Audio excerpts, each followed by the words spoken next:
नमस्कार दोस्तों, बहुत बहुत स्वागत है आप सभी का आपके अपने यूट्यूब चैनल प्रवीण क्लासेज में। दोस्तों, आज की एक और वीडियो हम लेकर आ गए हैं बिहार पुलिस कांस्टेबल 2025 परीक्षा के लिए अति महत्वपूर्ण प्रश्नों का।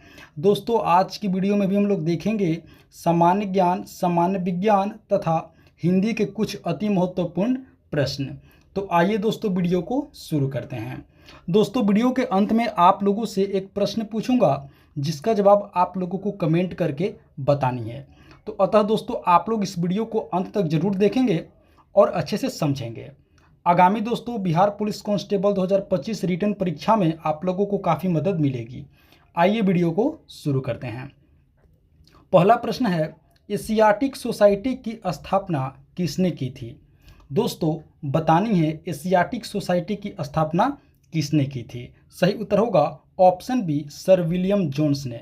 जी हाँ दोस्तों, सर विलियम जोन्स ने, आप लोगों को याद रखनी है, 15 जनवरी 1784 ईस्वी को दोस्तों एशियाटिक सोसाइटी की स्थापना की थी। Option B, sir William Jones, आप लोगों को याद रखनी है एशियाटिक सोसाइटी। ऑप्शन बी सही उत्तर होगा। चलिए अगला प्रश्न देखते हैं। प्रकाश संश्लेषण के द्वारा किसकी उत्पत्ति होती है? दोस्तों, बतानी है कि प्रकाश संश्लेषण के द्वारा किसकी उत्पत्ति होती है। सही उत्तर होगा ऑप्शन सी, ग्लूकोज की। जी हाँ दोस्तों, प्रकाश संश्लेषण के द्वारा किसकी उत्पत्ति होती है? ग्लूकोज की होती है। ऑप्शन सी सही उत्तर होगा।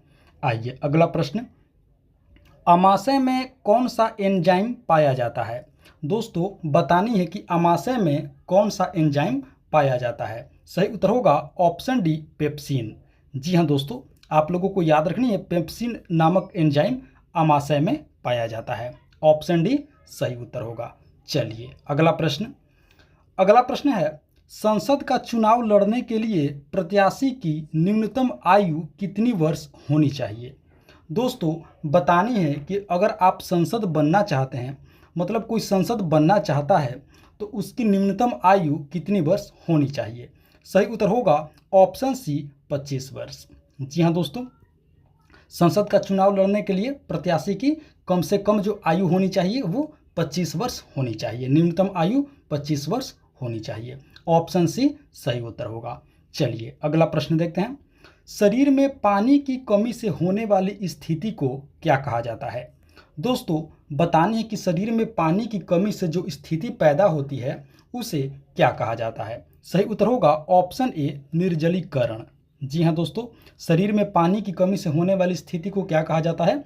निर्जलीकरण कहा जाता है, अर्थात डिहाइड्रेशन कहा जाता है। दोस्तों, आप लोगों को याद रखनी है ऑप्शन ए हमारा सही उत्तर होगा, निर्जलीकरण। चलिए अगला प्रश्न, बसो मेरे नैनन में नंदलाल काव्य पंक्ति किसके द्वारा रचित है? बतानी है दोस्तों कि जो काव्य पंक्ति है बसो मेरे नैनन में नंदलाल किनके द्वारा रचित है। सही उत्तर होगा ऑप्शन बी, मीराबाई। जी हाँ दोस्तों, मीराबाई जी के द्वारा रचित पंक्ति है बसो मेरे नैनन में नंदलाल। ऑप्शन बी सही उत्तर होगा। चलिए अगला प्रश्न, चुंबकीय फ्लक्स का एसआई मात्रक क्या होता है? दोस्तों, चुंबकीय फ्लक्स का एसआई मात्रक बतानी है तो इसका सही उत्तर होगा ऑप्शन डी, वेबर। जी हाँ दोस्तों, चुंबकीय फ्लक्स का एसआई मात्रक आप लोगों को याद रखनी है, वेबर होता है। ऑप्शन डी सही उत्तर होगा। अगला प्रश्न, संयुक्त राज्य अमेरिका के किस राज्य को ब्लू ग्रास स्टेट कहा जाता है? दोस्तों, बतानी है कि संयुक्त राज्य अमेरिका के किस स्टेट को, यानी कि किस राज्य को ब्लू ग्रास स्टेट कहा जाता है। तो सही उत्तर होगा ऑप्शन सी, केंटुकी। जी हाँ दोस्तों, केंटुकी राज्य का उपनाम क्या है? Blue grass state. Option C सही उत्तर होगा। चलिए अगला प्रश्न, पौधों में जाइलम ऊतक निम्न में से किस पदार्थ का संवहन करते हैं? दोस्तों, बतानी है कि जो पौधों में जाइलम ऊतक होते हैं निम्न में से किस पदार्थ का संवहन करते हैं। तो दोस्तों, पौधों में जो जाइलम का काम होता है वो होता है, आप लोगों को याद रखनी है, पानी को पहुंचाना, यानी कि पानी का संवहन करना, जल का संवहन करना। ऑप्शन ए सही उत्तर होगा। पौधों में जो जाइलम होता है ये दोस्तों जल संवहन करता है। ऑप्शन ए सही उत्तर होगा। चलिए अगला प्रश्न, टाइटन किसका सबसे बड़ा उपग्रह है? बतानी है दोस्तों कि जो टाइटन है किसका सबसे बड़ा उपग्रह है। तो इसका सही उत्तर होगा ऑप्शन डी, शुक्र का। जी हाँ दोस्तों, टाइटन शुक्र का सबसे बड़ा उपग्रह है। ऑप्शन डी सही उत्तर होगा। चलिए अगला प्रश्न, भार का एसआई मात्रक क्या होता है? दोस्तों बतानी है कि भार का एसआई मात्रक क्या होता है। सही उत्तर होगा ऑप्शन डी न्यूटन। जी हाँ दोस्तों, भार का एसआई मात्रक न्यूटन होता है। ऑप्शन डी सही उत्तर होगा। चलिए अगला प्रश्न, निम्न में से कौन सा एक रूपांतरित तना है? बतानी है दोस्तों कि इनमें से कौन सा एक रूपांतरित तना है। तो सही उत्तर होगा ऑप्शन बी आलू। जी हाँ दोस्तों, आलू जो है क्या है, एक रूपांतरित तना है। आप लोगों को याद रखनी है ऑप्शन बी आलू। चलिए अगला प्रश्न, मगध राज्य की प्रारंभिक राजधानी कौन सी थी? बतानी है दोस्तों कि मगध राज्य की प्रारंभिक राजधानी यानी कि शुरुआती राजधानी कहाँ थी, कौन सी थी? तो सही उत्तर होगा ऑप्शन डी गिरिब्रज। जी हाँ दोस्तों, मगध राज्य की प्रारंभिक राजधानी कौन सी थी? गिरिब्रज। ऑप्शन डी सही उत्तर होगा। चलिए अगला प्रश्न, भारत की विदेश नीति किस पर आधारित है? दोस्तों बतानी है कि भारत की विदेश नीति किस पर आधारित है। सही उत्तर होगा ऑप्शन ए गुटनिरपेक्षता की नीति पर।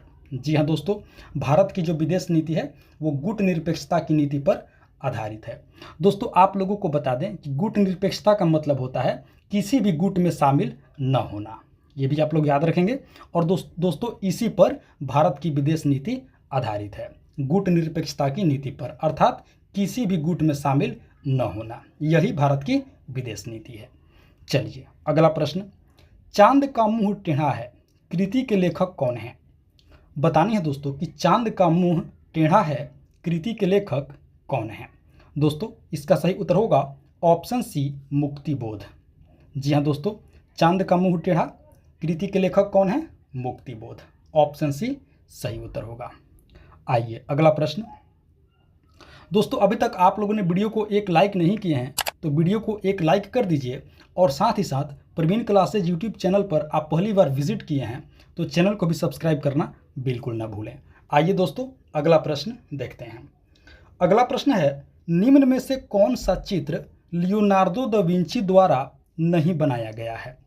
बतानी है दोस्तों कि इनमें से कौन सा चित्र लियोनार्दो दा विंची द्वारा नहीं बनाया गया है। सही उत्तर होगा ऑप्शन डी लास्ट जजमेंट। जी हाँ दोस्तों, लास्ट जजमेंट जो पिक्चर है दोस्तों, तस्वीर है, चित्र है, ये लियोनार्दो दा विंची द्वारा नहीं बनाया गया है। ये चित्रकला दोस्तों किनके द्वारा बनाया गया है? माइकल एंजेलो के द्वारा, यानी कि ऑप्शन डी हमारा सही उत्तर होगा। बाकी तीनों लास्ट सपर, मोनालिसा तथा वर्जिन ऑफ रॉक्स, ये तीनों लियोनार्दो दा विंची के द्वारा बनाया गया है, और option D last judgement Leonardo da Vinci के द्वारा नहीं बनाया गया है। तो ऑप्शन डी हमारा सही उत्तर होगा। चलिए अगला प्रश्न देखते हैं, रॉकेट किस संरक्षण के सिद्धांत पर कार्य करता है? दोस्तों बतानी है कि रॉकेट किस संरक्षण के सिद्धांत पर कार्य करता है। तो इसका सही उत्तर होगा ऑप्शन सी कोणीय संवेग। जी हाँ दोस्तों, रॉकेट जो है कोणीय संवेग संरक्षण के सिद्धांत पर कार्य करता है। ऑप्शन सी सही उत्तर होगा। चलिए अगला प्रश्न देखते हैं, नवजात बच्चे को जन्म के ठीक बाद कौन सा टीका लगाया जाता है? दोस्तों बतानी है कि नवजात बच्चे को जन्म के ठीक बाद कौन सा टीका लगाया जाता है। सही उत्तर होगा ऑप्शन बी हेपेटाइटिस बी का। जी हाँ दोस्तों, जो बच्चा जन्म लेता है दोस्तों, उसके जन्म के ठीक बाद हेपेटाइटिस बी का टीका लगाया जाता है। ऑप्शन बी सही उत्तर होगा। चलिए अगला प्रश्न, कर्क रेखा तथा मकर रेखा के बीच का क्षेत्र क्या है? दोस्तों बतानी है कि कर्क रेखा तथा मकर रेखा के जो बीच का क्षेत्र है वो कौन सा क्षेत्र है? तो सही उत्तर होगा ऑप्शन सी उष्णकटिबंध। जी हाँ दोस्तों, कर्क रेखा तथा मकर रेखा के बीच का जो क्षेत्र है वो उष्णकटिबंध है। ऑप्शन सी सही उत्तर होगा। चलिए अगला प्रश्न है, चाय का सर्वाधिक उत्पादन करने वाला देश कौन सा है? दोस्तों बतानी है कि चाय का सर्वाधिक उत्पादन करने वाला अग्रणी देश कौन सा है? सही उत्तर होगा ऑप्शन ए चीन। जी हाँ दोस्तों, आप लोगों को याद रखनी है चाय उत्पादन करने में सर्वाधिक अग्रणी देश कौन सा है? चाइना है दोस्तों। ऑप्शन ए चीन। और दूसरे नंबर पे अपना देश भारत आता है, ये भी आप लोग याद रखेंगे। दोस्तों प्रथम स्थान चीन का है और दूसरा स्थान भारत का है चाय सर्वाधिक उत्पादन करने में। चलिए अगला प्रश्न देखते हैं। विश्व खुशहाली दिवस कब मनाया जाता है? दोस्तों बतानी है कि विश्व खुशहाली दिवस कब मनाया जाता है। सही उत्तर होगा ऑप्शन ए 20 मार्च को। जी हाँ दोस्तों, 20 मार्च को विश्व खुशहाली दिवस मनाया जाता है, वर्ल्ड हैप्पीनेस डे। चलिए अगला प्रश्न। दूध में कौन सा शर्करा पाया जाता है? दोस्तों बतानी है कि दूध में कौन सा शर्करा पाया जाता है। सही उत्तर होगा ऑप्शन ए लैक्टोज। जी हाँ दोस्तों, दूध में लैक्टोज नामक शर्करा पाया जाता है, ऑप्शन बी सही उत्तर होगा। चलिए अगला प्रश्न। ध्वनि की प्रबलता किस इकाई में व्यक्त की जाती है? दोस्तों बतानी है कि ध्वनि की प्रबलता अर्थात ध्वनि की इकाई किस में व्यक्त की जाती है। तो सही उत्तर होगा ऑप्शन डी डेसिबल में।